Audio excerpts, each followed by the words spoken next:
Hi. Oh my. I hope the lighting is okay. I don't know. The sun has come up. The sun is strangely is the enemy of photography. Uh, you wouldn't think that. Oh, by the way, my name's Bruce. Welcome to my classroom in the forest. And as far as this video goes, it's my first. This is a second effort. The sound guy wasn't doing that great a job on my first effort, and so this is a do-over. And time's gone by, and the sun is overhead, so it might be a bit spotty. Okay. Anyway, as you may know, I like to do, trying to do, talk about a thing, a person, and an idea. Okay. So today's thing is this. You see that? This is construction adhesive. It's glue that holds stuff together. It's a special kind of glue that holds a wide range of materials to another wide range of materials. It's kind of awesome. Okay. Now, in your house, if your house is 100 years old, well, 100 years ago, what was available to build your house were limited things for holding stuff together. There were nails.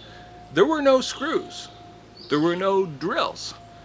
But there were nails, and then there was joinery, which meant you're cutting things into shapes that would fit into other shapes, and you're putting them together, and hopefully they would stay that way. There was also hand saws and hammers and a lot of physical labor. And 100 years ago, about 100 years ago, there was some mechanical diggers and shovels and stuff, but and there was concrete, but that's a separate issue. But today we have a range of things, and we do have screws.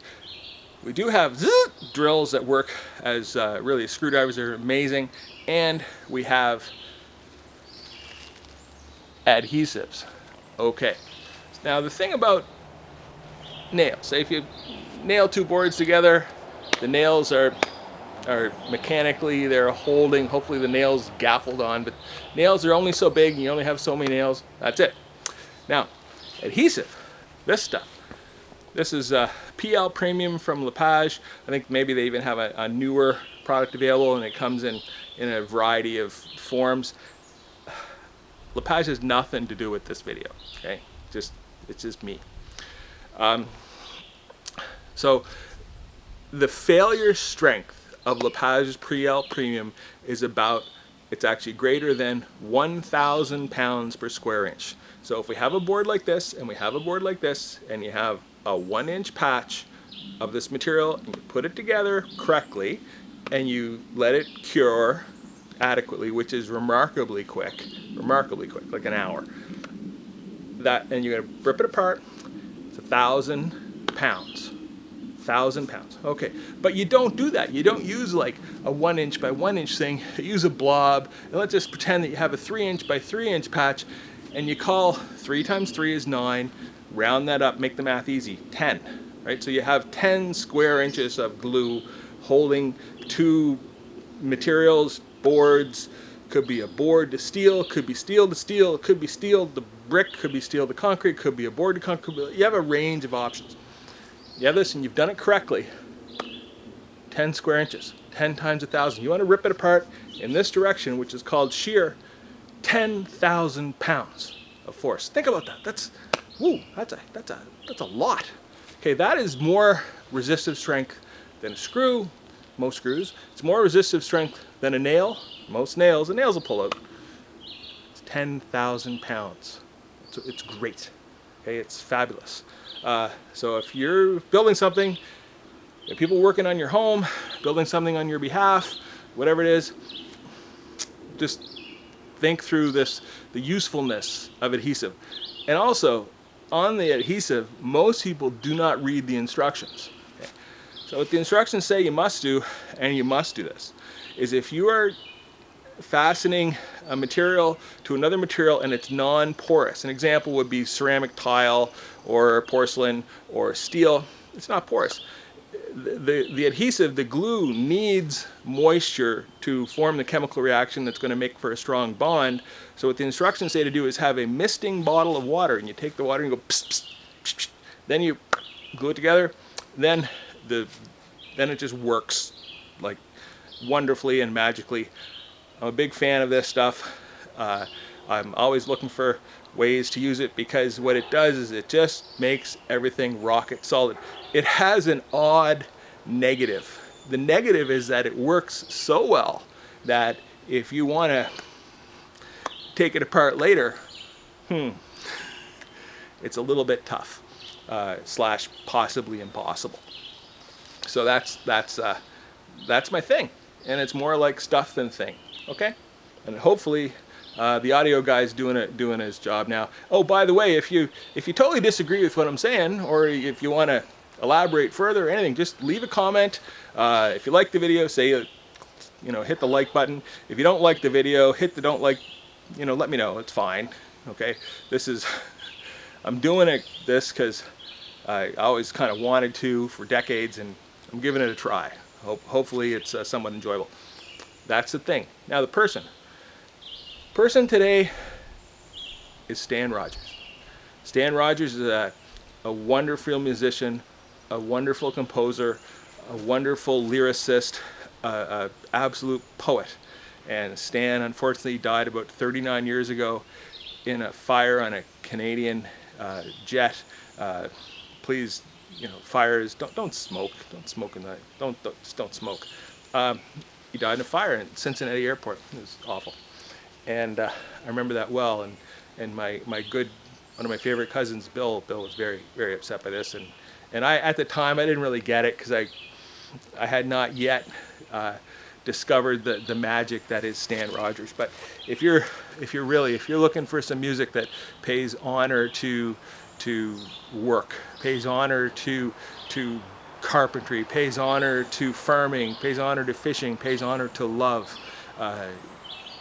give Stan Rogers a go. You probably know him from a kind of a shanty, Barrett's Privateers. The year was 1776, but I think it was 76, 78, I forget. But anyway, Stan Rogers, give it a go. He's great. Now, if you notice, I'm kind of on my board said the audio guy had failed earlier, so it's saving me from having to write. The idea today is it's kind of related to everyone's everyday life. Well, it is, and the economics term for what I'm talking about is a production possibility curve. But let's talk about your refrigerator. Okay. So you're home, you're hungry, or your family's on the way home, and you want to make dinner. So what you do is you walk up to the fridge and you open it and you look in it and you say, geez, what can I make? Okay, what do you have? Okay, I have some ground beef, I have some onions, I have some milk, I have some peanut butter, I have some marmalade. Oh, what can I make with that? Geez, I don't know. Ground beef and onions, well, that might be a go. But your production possibility, the suite of things that you can create with what you have, the things that you have, in addition to what is here, the knowledge that you have, that is your suite of production possibilities. Okay?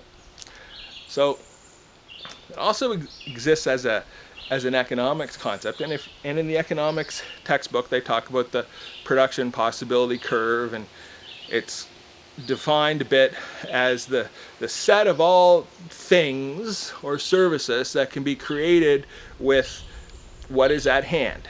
What is at hand? What has nature given us? And what skills do our people have? Okay? Now, an example that say I was using was your phone, right? So when I was a kid, and I used to like to call my grandmother because as I like to call my grandmother. She was wonderful. And she had a telephone number that was very, very easy for me to remember. So I'd phone her up. Now, the phone was made from a material called bakelite. And inside the phone was copper and a dial, and a dial and wires. And the wires are made from copper, and the copper was wrapped in really cloth and then the cloth was wrapped in some other material, and then they went outside the house and they went up into a tree, not a tree, sorry, a pole, telephone pole is actually called telephone poles. Went up in the telephone pole. The pole was made from wood, and then across the top was a crossbar, and on the top of the pole was these glass things called insulators, which would isolate the wire from the ground. All this stuff. That's how phone calls when I was a child would happen. Now, talking about production possibilities, possibility curve as an entity. If you think about your phone now, it doesn't work that way at all. Okay? So you have this thing in your pocket that's made from Gorilla Glass, maybe metal, maybe plastic, and silicone, and there's circuitry that's written onto the silicone, and it's assembled by magical forces and magical places by people with magical ideas, and it creates this tremendously useful item that we can use to. What can we do with a phone these days? Well, first thing you can do is you can access almost every component of human knowledge. Okay, so you can find out the definitions of words. You can look up some of these things that I'm talking about today. You can, it's all there. Another thing that you can do is you can take pictures. You can take photos. You can take the photo, edit the photo, make it look however you want it to look on your phone, and then you can share it with your family. You can share it with your friends. All this stuff. You can make videos. It's amazing. You can find the weather. It will navigate. I use the phone to allow me to drive in nations where I do not speak the language and cannot read the signs, but I confidently get behind the wheel of a car. I set my phone onto the phone holder, and I set off into traffic that most people in North America would describe as madness. And I'm here. Nothing has befallen. Oh gosh, knock on wood. Let's not jinx ourselves. But this has worked. Okay, so this is the idea of this production possibility. Now, so I've drawn here, written it down. Production possibility curve. That's what economists. That's what will happen in your textbook. But we want to kind of make it a little more friendly than textbook, hopefully.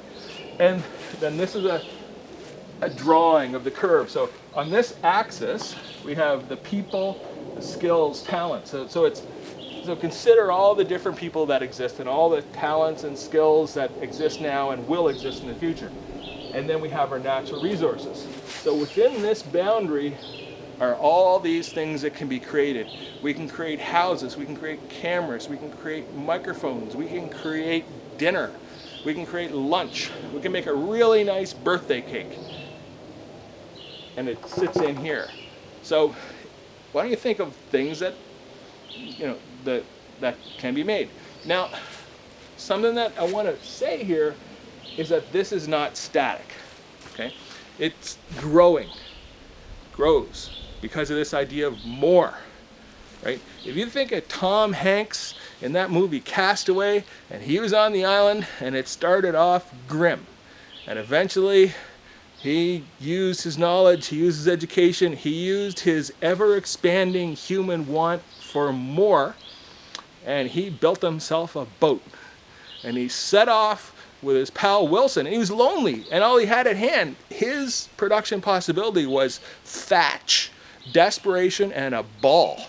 And he made himself a friend. So him and his friend Wilson set off into the ocean after I don't know how many years he was on the island, and bingo, bango, he was rescued. Okay? Production possibility. It's expanding. Okay? Now, I said earlier, and we know now that there's three things that exist in our economy. There's people, there's firms, businesses, and there's government. Now, please, just, amongst, if you're having dinner with your family or you're chatting with your friend or you're riding on the bus and there's a stranger sitting next to you, you can talk about and think about how each of these entities affect this production possibility curve. Well, as a hint, the people inside our world. Well, you tend to wake up in the morning and want what? More. Okay, so your want of more forces innovation that moves the curve. grows the nest of things that can be created. That's exciting. And the other entities, they also act and upon this, and just think about it. Think about how it kind of works. It's sort of great. Now, good gracious, this is a little bit later in the day than I like to do this, because now we have the sun, and I said the sun is kind of the enemy of photography or video. Like shade sort of works. Keep that in mind. There you are. But I want to thank you. If you're watching this, thanks. I hope it's somewhat enjoyable. I think I see a tick. I'm not sure. I don't know what a tick looks like. Oh, this is actually in the forest, in case you're wondering. Okay, and there's bugs, and I have more mosquito bites than I ever had since maybe since I was a very, very, very child, and yeah, great. It's kind of cool, but thank you very much. I hope that you've enjoyed this.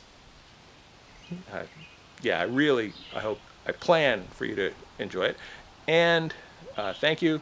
You can like, you can subscribe, you can not like, you can leave comments, do whatever you want. Anyway, thanks a lot.